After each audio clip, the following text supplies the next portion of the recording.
शाम ढल रही थी, आसमान पूरा काला पड़ चुका था, जैसे किसी ने काले रंग की शीशी उड़ल दी हो। शायद बारिश आने को बेकरार है। घिरा हुआ आसमान और ठंडी हवाएं सीमा को बेहद पसंद थी। बारिश सीमा के बदन में एक अजब सी सिहरन पैदा करती थी। सीमा आईने के सामने पिछले आधे घंटे से बन सवर रही थी। बन सवर क्या, सजने की रिहर्सल कर रही थी। 3 बार तो साड़ियां चेंज कर चुकी थी। सीमा को साज श्रृंगार का बहुत शौक था। आज उसे मिसिस कपूर की बेटी की शादी में जाना था। सीमा कॉलेज की अध्यापक थी, मगर दिखती कॉलेज स्टूडेंट जैसी। वो हमेशा खूबसूरत दिखना और खूबसूरत रहना चाहती थी। सीमा अब तैयार होकर रवाना ही हो रही थी। उसके नजर अखबार पर पड़ी। उसमें कोई भैरो चौक की खबर थी। लिखा था कि भैरो चौक नाम के एक छोटे से इलाके में बहुत सारी अजीबोगरीब घटनाएं घटी है। कितनी वारदातें हुई है, लूटमार, हत्या, अपहरण, बलात्कार, भूत प्रेत का साया।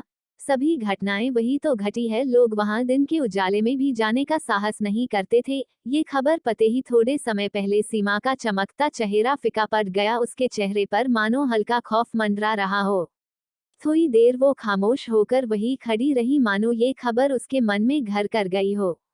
सीमा की खामोशी मिसिस कपूर के फोन ने तोड़ी। सीमा ने फोन उठाया और बातें करते वहां से कार में निकल गई। सीमा को शादी में पहुंचने में कोई दिक्कत नहीं आई। सीमा ने गाड़ी से बाहर निकलने से पहले एक बार फिर अपना चेहरा निखार लिया था। सीमा का स्वागत हंसते चेहरों ने किया, मगर कुछ चेहरे ऐसे भी थे जिसने सीमा को बुरी नीयत से देखा। वो चेहरे थे कॉलेज के बदमाश और कॉलेज ट्रस्टी के बिगड़े हुए लड़के। कॉलेज उन लड़कों को 5 पापी बुलाती थी। लड़कियों को छेड़ना, लड़कियों के साथ बदतमीजी करना, लड़ना झगड़ना, वो सब उन 5 को काम था। इसलिए कॉलेज उसे 5 पापी बुलाती थी। खैर, सीमा भी उनकी हरकतों को भली भांति जानती थी, इसलिए उसको अनदेखा करके शादी में शामिल हो गई। नाच गाना, खाना पीना, गप्पे लड़ाने और विदाई में पता ही नहीं चला कि रात के 11 बज गए हैं। उसे घर पहुंचने में अभी उसे 2 घंटों का फासला तय करना था। सीमा के पति जतीन का फोन आता था। हेलो, सीमा कहाँ हो? जतीन ने कहा, मैं शादी में आई थी पर बहुत देर हो गई है। बस मिसिस माथुर के साथ अब निकल ही रही हूँ। सीमा ने बातें खत्म करके फोन रखा। सीमा ने फटाफट से मिसिस कपूर बाय किया और मिसिस माथुर को ढूंढने लगी, मगर पता चला कि मिसिस माथुर तो घर के लिए कब की रवाना हो चुकी है। सीमा सोचने लगती है कि अब अकेली घर कैसे जाएगी। तभी अचानक से तेज बिजली कड़की। शायद थोड़े समय के बाद बारिश होने वाली है। उसने किसी परवाह करे बिना वहां से अकेली निकल पड़ी, मगर वो 5 पापी सीमा की हर हरकत नजर रखे हुए थे।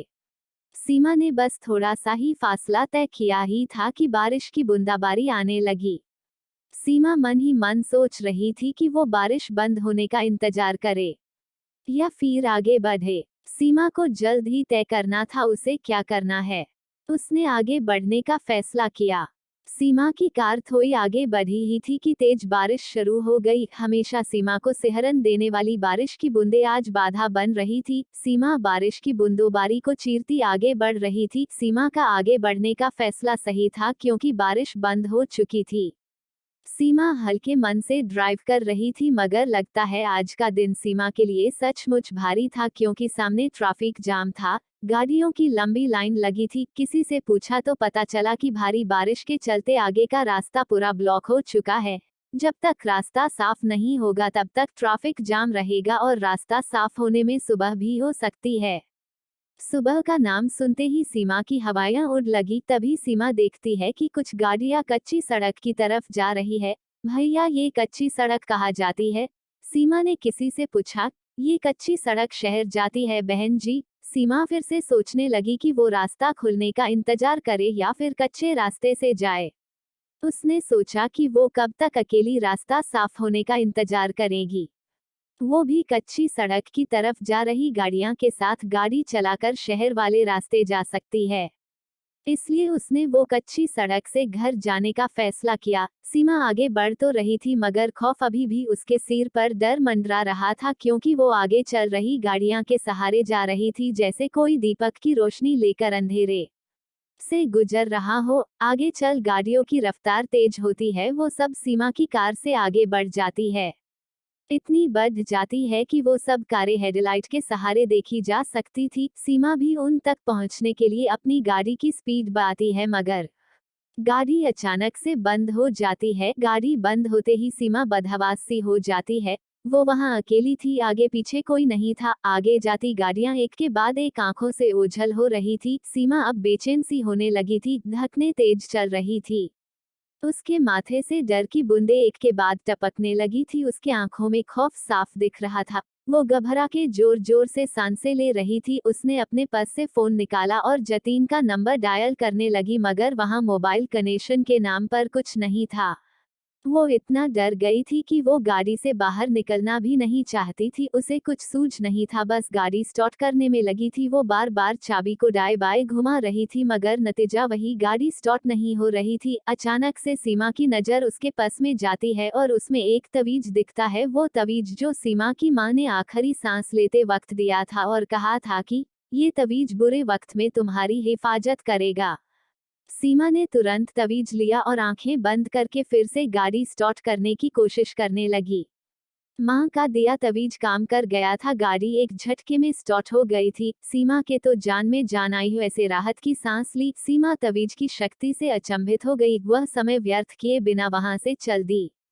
सीमा एक आधा किलोमीटर का रास्ता काटा था। वहां उसे एक बोर्ड दिखता है। उसे बोर्ड पे लिखा था भैरव चौक। भैरव चौक नाम पते ही रोंगटे खड़े हो गए और आंखें खुली की खुली रह गई। उसकी सांसें फिर से तेज रफ्तार से बढ़ने लगी। वही भैरव चौक जिसके बारे सीमा ने पढ़ा था, जहां पर खून, बलात्कार जैसे वारदातें हुई थी। उसने फिर से तवीज को हाथ में थामा और एक पल के लिए आंखें बंद की, जैसे वो भगवान से दुआ मांग रही हो कि अब की बार गाड़ी बंद ना हो। मगर ये क्या? सीमा की कार भैरव चौक के नाम के बोर्ड के ठीक सामने आकर रुक गई। सीमा ने बाहर का नजारा देखा तो वो बेहद अंधेरा और डरावना था। जुगनू की टिमटिमाती रोशनी के सिवा कुछ दिखाई नहीं दे रहा था। सीमा ने फिर से तवीज उठाया और आंखें बंद करके भगवान का नाम लेती हुई गाड़ी स्टार्ट करने में जुट गई। गाड़ी के चाबी को दाईं बाईं घुमाकर उसकी उंगलियां तक थक गई थी, मगर अब की बार गाड़ी शुरू होने का नाम ही नहीं ले रही थी। एक दो बार फोन भी लगाया, मगर वहां भी उसे नाकामयाबी मिली। वो इतनी डरी हुई थी कि गाड़ी से बाहर निकलने में भी उसके पैर कांप रहे थे। तभी उसे सामने कुछ दिखा। सामने से सफेद रंग की कुछ धुंधली धुंधली आकृति आ रही थी। सीमा उसे देख दहल गई और बदन में कपकपी होने लगी। वो आकृति जैसे जैसे आगे आ रही थी, वैसे वैसे एक आकृति से तीन आकृतियां हो गई थी। काले घने अंधेरे में सफेद रंग साफ साफ दिख रहा था। सीमा उसे देख बस सोच रही थी, ये क्या आ रहा है? सफेद चादर ओढ़े कोई आदमी, या फिर कोई भूत प्रेत? सीमा के पसीने छूटने लगे थे। सीमा ने जल्दी से गाड़ी के शीशे बंद है कि नहीं ये तसल्ली कर ली और वहां बैठे बैठे तवीज को थामे आंखें बंद करके भगवान का नाम जपने लगी। अब वो आकृतियां सीमा के गाड़ी के आगे पीछे मंडराने लगी थी। सहमी हुई सीमा जोर जोर सांसें लेकर हल्की सी कनखियों से देख रही थी। तभी किसी ने गाड़ी के शीशे पर जोरदार वार किया। सीमा उस तरफ देखा तो मालूम पड़ा कि वो गाड़ी के शीशे तोड़ने की कोशिश कर रहे थे। सीमा घबरा के जोर जोर से चिल्लाने लगी, बचाओ बचाओ। सीमा चिल्लाती रही और वो शीशे पर वार करते रहे और एक शीशा तोड़ दिया। शीशे टूटते ही सीमा को कहीं से मदद मिल जाए, इसलिए वो जोर से चिल्लाने लगी, बचाओ, कोई मुझे बचाओ। किसी ने गाड़ी का दरवाजा खोल दिया और सीमा का हाथ पकड़ के गाड़ी से एक झटके में बाहर फेंक दिया। सीमा गाड़ी से बाहर गिरकर एक पत्थर से आ टकराई। सीमा मानो अधमरी सी हो गई थी। उसने हिम्मत जुटाई और वहां से उठ खड़ी हो गई तो उसने देखा कि वहां तीन सफेद चादर ओढ़े तीन शख्स थे। वो तीनों के चेहरे काले, दहशत भरे और भयानक थे और सब हाथ में चाकू लेकर खड़े थे। सीमा समझ गई कि ये सब लुटेरे हैं और बिना कुछ बोले सीमा ने सोने चांदी के जेवर निकालने लगी। ये सब ले लो, मगर मुझे जाने दो, सीमा से बिलखते हुई उन लुटेरों से कहा। एक लुटेरे ने तुरंत सीमा के हाथों से सब जेवर छीन लिए। सीमा अभी भी बिकल बिलख कर बस रोए जा रही थी। ये सब तो हम लेंगे ही, मगर इतनी लूट काफी नहीं हमारे लिए, एक लुटेरे ने सीमा के उपहावस भरी नजर डालते कहा। सीमा लुटेरों का इरादा समझ गई थी और एक सांस लेकर वहां से भागी। वो तीनों भी सीमा के पीछे भागे, मगर सहमी हुई सीमा कितने तक भाग पाती। उन तीनों भेड़िए ने आखिरकार सीमा को पकड़ ही लिया।